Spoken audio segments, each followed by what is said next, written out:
आइए तुलसी Tapovan YouTube channel में आप सभी भक्तों का बहुत बहुत स्वागत है।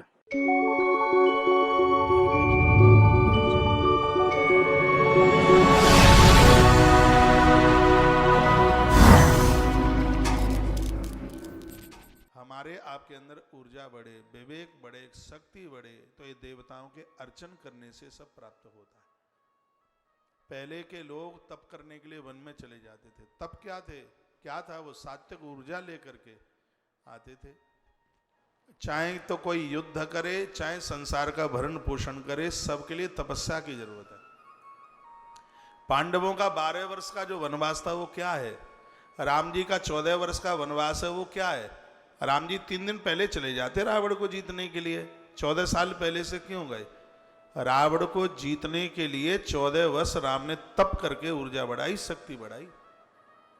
रावण को जीतना साधारण बात नहीं थी। काल जिसकी पार्टी से बना था, चारपाई के से, इंद्र और पवन जिसके घर में झाड़ू और पानी भरने को आते थे, वेदाता ब्रह्मा जी तो उसे वेद पढ़ाने को आते थे। उस आदमी को बहुत मुश्किल था मारना। भगवान ने 14 वर्ष तपस्या करके एक बहुत बड़ी शक्ति तैयार की। मेघनाद को समाप्त करने के लिए अन्न छोड़ना पड़ा लक्ष्मण को, पत्नी छोड़नी पड़ी, बहुत बड़ा संयमित जीवन जीना पड़ा। मेघनाद को जीतना कोई साधारण बात नहीं थी। कितना बड़ा अनुष्ठान था ये। राम जी का वनवास तो मान लीजिएगा, ये वनवास के साथ साथ प्रभु राम का ये अनुष्ठान था।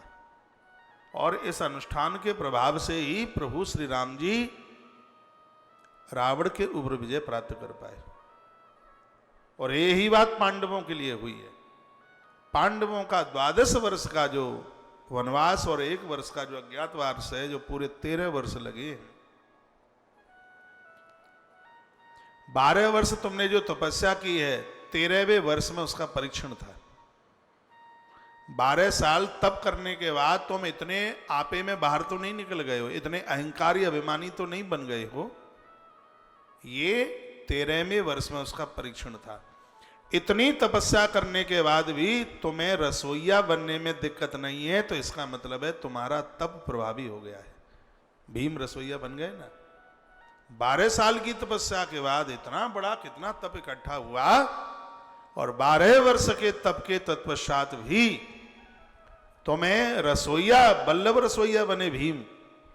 तुम रसोई बना सकते हो किसी की, तुम्हें बिल्कुल अभिमान नहीं है, तो महाभारत के युद्ध को तुम जीत लोगे। ये निर्णय था इस बात का। 12 वर्ष की तपस्या के तत्पश्चात 13वें वर्ष में तुम शैरेंद्री बनकर किसी की चुटिया चुटीला कर सकती हो, किसी के घर में तुम झाड़ू पोंछा लगा सकती हो। तुम्हें बिल्कुल अभिमान नहीं है, तो इसका मतलब यह है, हे बुद्धि द्रौपदी, तुम इस बात के लिए बिल्कुल सक्षम हो कि युद्ध का निर्णय तुम्हारे पक्ष में है। तुम्हें इस बात का बिल्कुल अभिमान नहीं है कि मैं पांडवों की पटरानी हूं, मैं एक महिषी हूं, महिषपटी हूं मैं। तुम्हें इस बात का कोई भी अभिमान नहीं है, तो इसका मतलब है कि परिणाम तुम्हारे पक्ष में है।